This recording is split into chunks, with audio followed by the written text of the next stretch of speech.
Hi everyone, this is Dr. Lakshmi Prasanna from Happy Kids Clinic.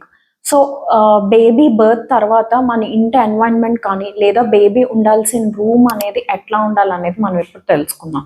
First thing, baby ఉండే room always కొంచెం వార్మ్గా and well ventilated, అంటే lighting కానీ natural air కానీ ఎక్కువ వచ్చేలా ఉండాలి. థరోగా క్లీనింగ్ అనేది ప్రొసీజర్ అనేది జరగాలి.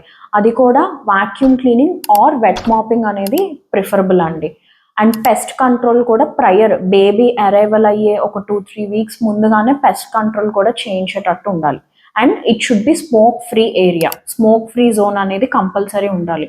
అండ్ లైక్ సమ్మర్స్లో కానీ ఇట్లాంటి టైంలో ఏసీ అనేది మనం అబవ్ 25 degrees మాత్రమే మెయింటైన్ చేయాలి.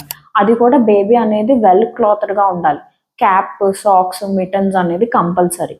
అదే వింటర్ వచ్చేసరికి బేబీ చాలా వార్మ్గా ఉండాలి. అండ్ ఫ్యాన్ కింద అనేది బేబీని ఎప్పుడు డైరెక్ట్గా పడుకోబెట్టకూడదు. సో ఇవన్నీ పాటిస్తే కనుక బేబీ హెల్దీగా అండ్ హైపోథర్మియా లాంటి కండిషన్స్ని మనం ప్రివెంట్ చేస్తాం. చిన్న చిన్న అలర్జీస్ని కూడా ప్రివెంట్ చేయడానికి ఛాన్సెస్ ఎక్కువగా ఉంటాయి. Thank you.